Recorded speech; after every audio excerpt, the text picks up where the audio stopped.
HBCU band alumni who are doing great things in their careers, businesses, and communities nationally and internationally.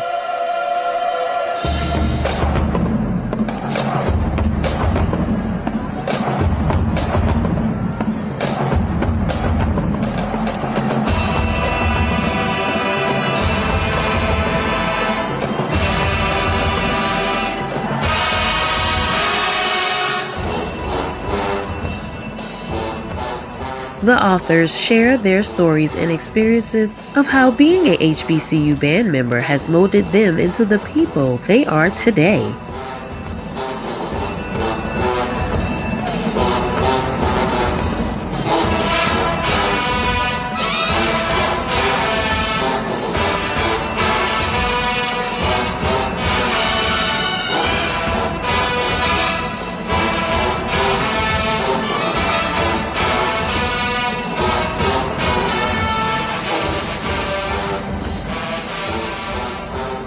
Purchase your copy today and support the HBCU Experience, the HBCU Band Alumni Edition at Amazon.com.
Hello, and welcome again to another edition of the Black Techies podcast presented by HBCU Digital Network.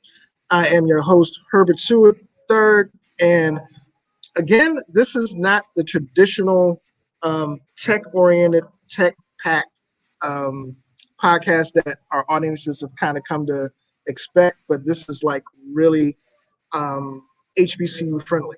So, those of you guys have been catching the Spotlight series. This is the third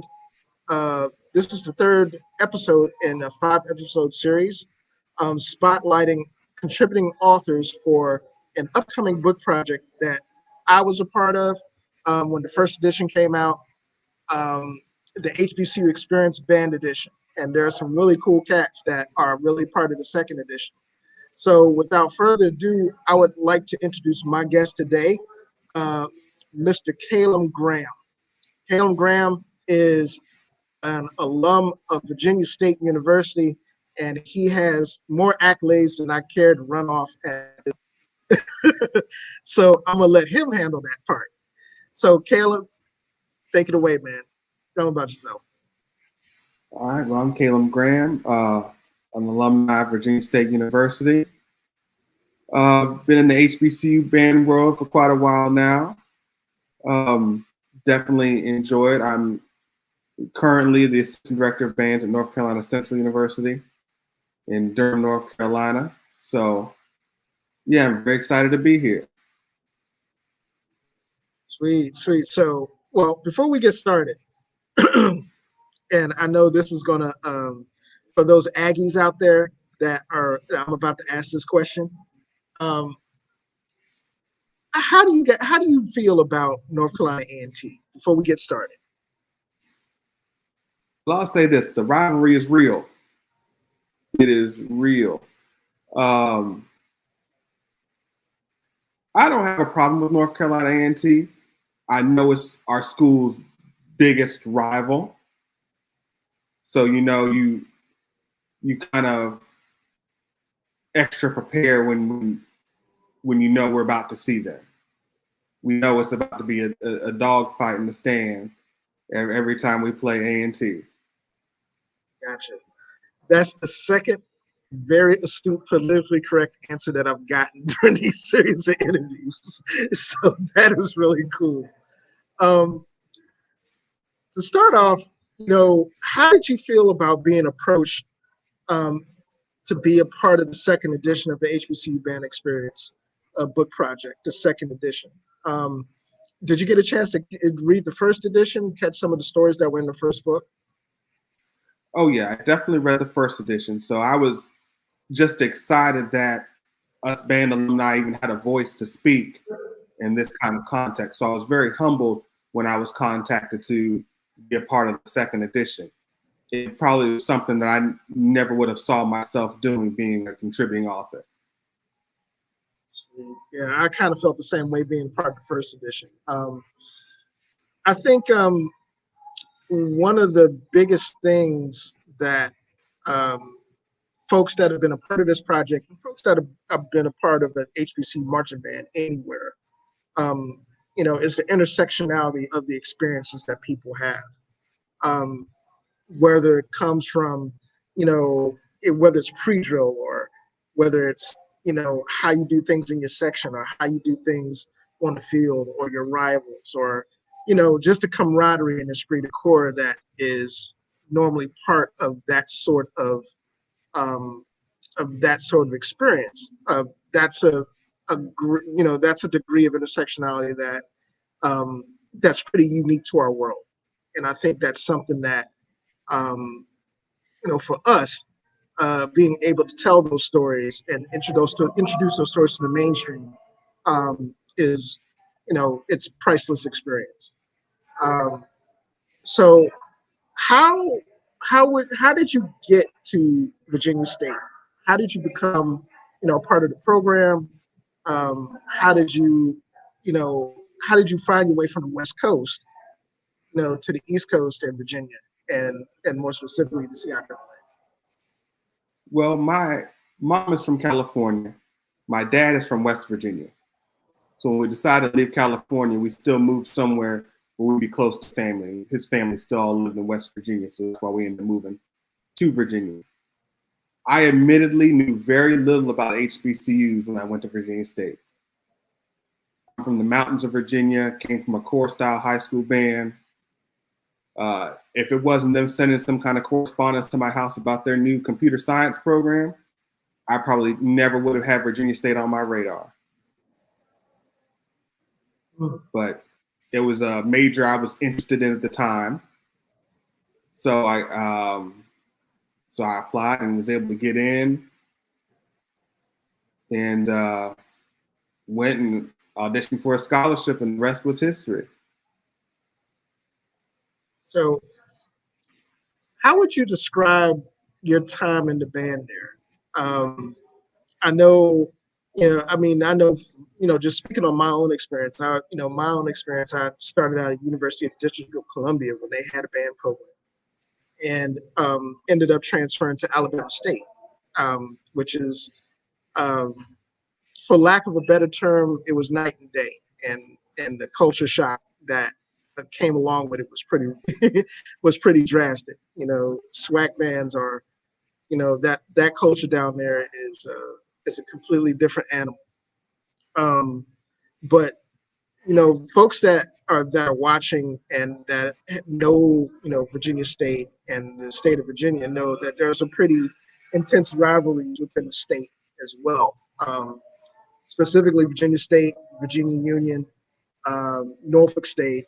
Obviously, when we talk about Virginia State, Norfolk State, there's a lot of history there that goes beyond bands.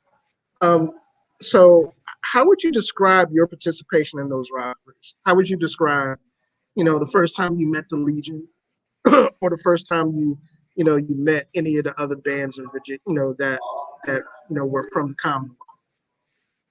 Well, when I was marching, Virginia Union didn't have a band yet. So they were a big rival in football, but not one in the band since they didn't have a program. Norfolk, on the other hand, was our biggest rival. We see them every year at the Labor Day Classic. So the first year we played them, it was pouring down rain the whole game. I could barely see them from across the stands because it was just coming down in a monsoon, and both were just playing back and forth. We got a little bit of stoppage in the rain for us to do halftime. It was like, all right, we can still do this, but it was very interesting. I marched during our peak year, so we were probably at our biggest some of the years I marched. So we were a little bit more of a competition, I could say, for Norfolk than most of the CIAA bands at that time. But it was always a good, healthy rivalry. We were enemies to the Labor Day Classic, but after Labor Day Classic, we're friends. We'd hang out. We, see each other pretty regularly. So it was always a healthy rivalry with Norfolk State. Okay. Who was your director during that period of time? I had Mr. Houghton my first year, and then he retired. Yeah. Mm-hmm. Yeah, that's a legendary name in HBCU band circles for sure. That dude is I mean, pretty much any region of the country you go to and talk about HBCU bands, you mention Harold Houghton, you're gonna get a classic response. That there's not too many people that did it like him. So I think one of the things that, again, that is a good degree of intersectionality for a lot of us that have worked on this project and advancement in general is that, a lot of these figures that we've, had the chance to matriculate under and to be mentored by, whether it's, Harold Houghton in your case, or in my case, it was, I had two really good directors, Lloyd Hoover at UDC and Dr. Danny Davis at Alabama State. Those guys were, to say leader of men is a gross understatement. It was really, one of those things that, they shaped a lot of young minds, and I'm glad to be amongst those younger minds. So it's definitely one of the things that people that read the book and read the edition should be looking forward to when they read your story and others. For our audience out there, real quick, we have to take an ad break, and we will be right back with a little bit more of Mr. Graham's story and what he's doing these days with North Carolina Central and beyond. So stay tuned. Yeah, baby, you know what time it is. Now let's get it started. Are you kidding me? Unreal! While our HBCUs are mostly known for academic rigor, community, they also know how to turn up. Does he have it? Yes, he does!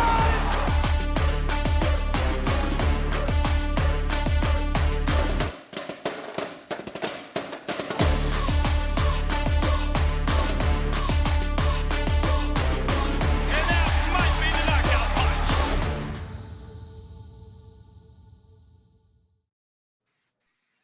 All right, and we are back here on the podcast. And I think one of the bigger questions I want to ask you, when people read your story, or eventually read your story in this edition of the HBCU Experience, what do you want people to take from your story? That even a kid with no prior HBCU experience or knowledge can make it at an HBCU and go on to do good things with that quality education that you get at HBCUs. I only really knew Norfolk State.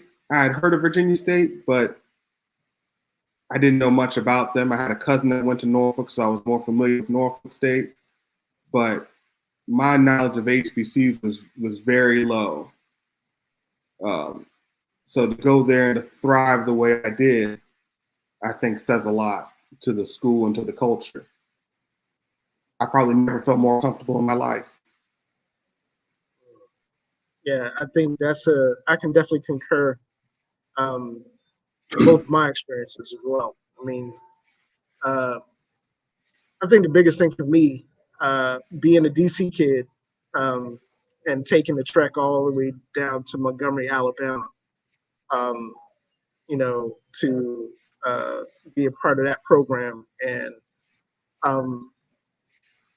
taking in the history that was not just there on campus, but in and around the campus.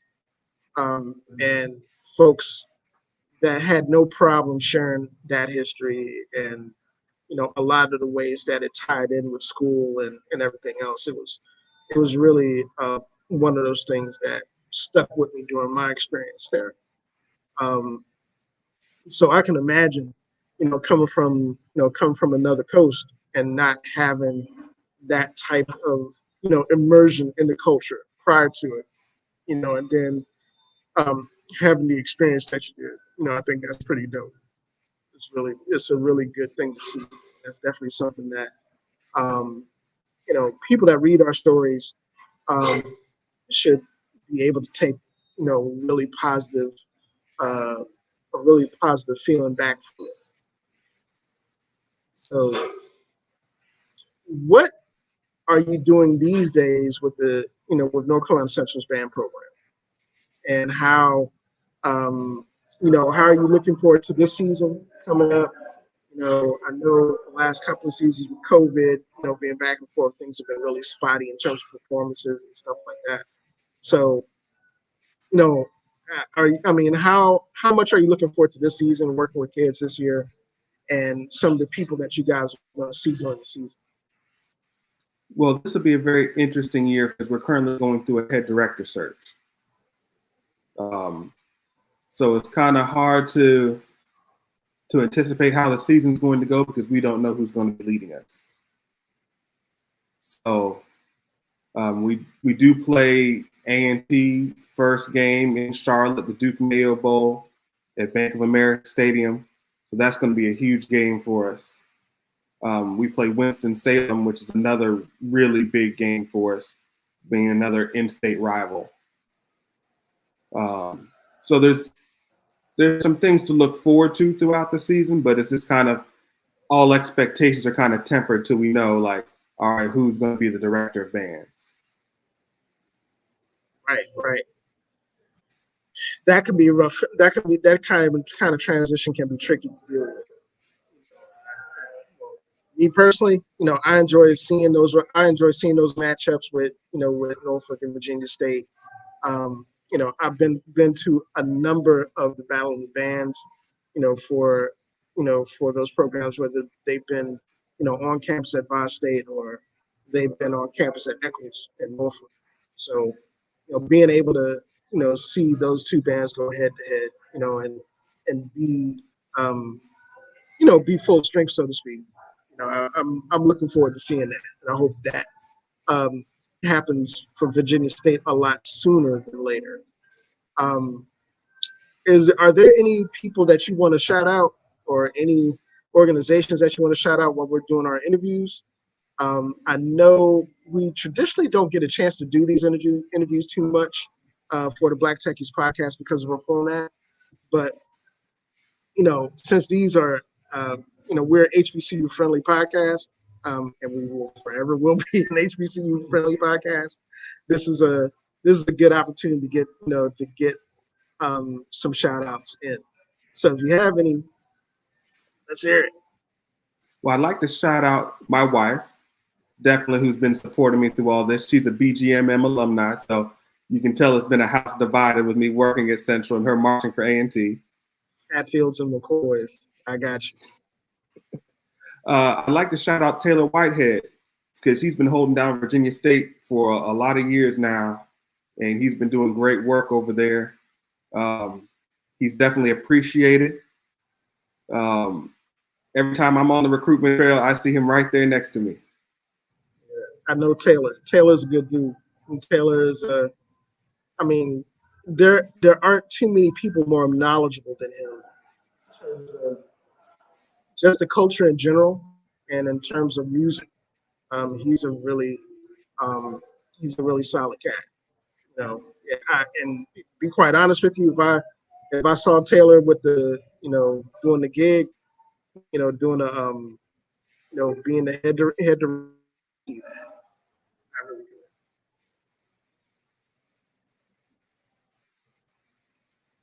Oh yeah, Taylor's definitely one of the good ones.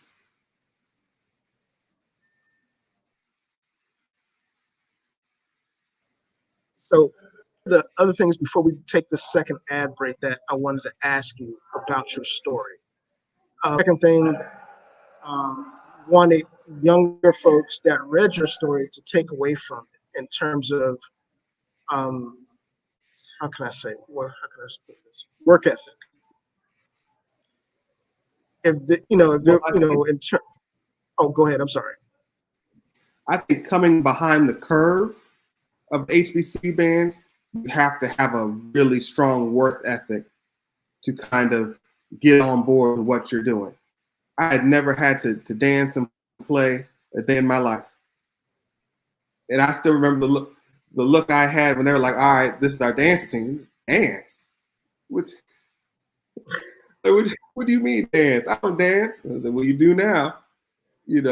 Just learning the culture. You have to have a good work ethic just so you can catch up to those that maybe have been a little more immersed in the culture, coming from high schools that had the same show style, did the same things. You're competing against these people for spots. So you got to have a strong work ethic, to really make sure you stay on top of all these things you're working on and all the things they're throwing at you all at once that you've got to learn and memorize and do, which may be a little bit out of your comfort zone. But it's doable. I can dig it. How would you say your experiences at North Carolina Central helped you build on your career beyond graduation, beyond Virginia State? Well, having a strong leader has been paramount with my time at North Carolina Central. Thurman Hollins has been the epitome of a great band director and a great teacher since I've been at North Carolina Central. I feel like I've taken away and learned so much from him, even in our short time together. It's kind of, he's very reminiscent of the old school band directors that you always hear about from in HBCU. He's a product of Norfolk State and Johnson C. Smith. He has always put the students in instruction first. He led us through the COVID years while still maintaining quality instruction to the students. I think having such a strong leader has definitely helped me grow as an educator and as a band director, just working with him. Yeah, that's good stuff to hear. I think again, that word intersectionality comes up again. That's one of the big things that we can take from our stories is how those experiences and those mentors, whether it's directors or other points of leadership, have impacted a lot of us, and not just our time on campus, but far beyond our time in school, and impact our lives and careers and stuff. And that's something that, again, I'm really, really excited to see play out in this series, in the second edition of these series of stories. I know in my experience writing for the first edition of this project, some of the stories I saw really, really surprised me because there were some people that, I really didn't expect to be on the project. And some of the stories all of them were really entertaining all the way around. Some were some real doozies, some were really close to home. And this is something that I'm really looking forward to seeing in the second edition. I've kind of gotten a glimpse of some of the authors, and for those folks that are watching the podcast that are trying to, get a little bit of scoop, I can't really divulge that right now. So you guys are going to have to wait until Dr. Little and the gang release the book on whatever platforms they are. But I will say that folks that are in the know and know these people, once you see them, you're going to really be excited to read their stories. So before we close out, we have another ad break. After we finish our ad break, I'm going to close the show and prepare you guys for the next edition of the HBCU Spotlight for the Black Techies. Stay tuned. The first ever HBCU Band Anthology, the HBCU Experience. The HBCU Band Alumni Edition is a collection of stories written by prominent HBCU band alumni throughout the world. HBCU band alumni who are doing great things in their careers, businesses, and communities nationally and internationally.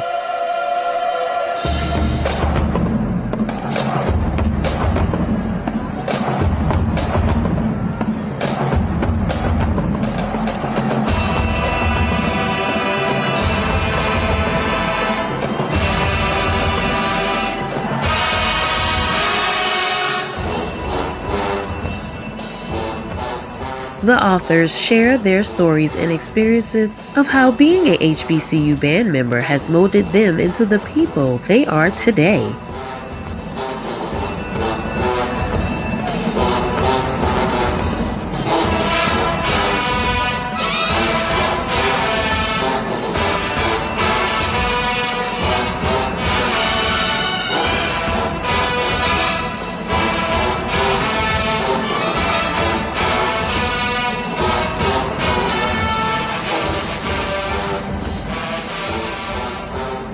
Purchase your copy today and support the HBCU Experience, the HBCU Band Alumni Edition at Amazon.com.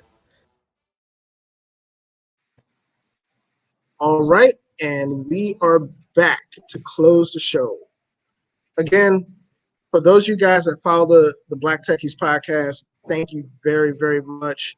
The Spotlight series we do occasionally, and anytime we see the numbers by the eyeballs on our streaming streams pop up, and we see people watching. It's really, we really appreciate it, and we really, appreciate the following that we're starting to gather. Kalem, thank you for being a guest on the show today. I know Ashley kind of bombarded all the authors with media appearances on certain podcasts, and I know we got a late start. But I appreciate the fact that you're flexible enough to be on the podcast today. Thank you. And I'm looking forward to reading your story as well as others. For those of you guys out there that are watching the podcast, pick up this book. Please. If you haven't read the first edition was an Amazon bestseller, and I have absolutely no doubts that the second edition will be the same thing. So you're out there, in these Amazon streets, and you see the second edition pop up, buy the book. Support these authors because their stories are important. Until next time, thank you guys. Thank you guys for joining the podcast. July the 2nd, we are going to be back to our normal format, and we're going to have the rest of the crew back on the Black Techies podcast. Until then, hail Wakanda. Yeah, baby, you know what time it is. Now let's get it started. Are you kidding me? Unreal! While our HBCUs are mostly known for academic rigor, community, they also know how to turn up. Dorsey, how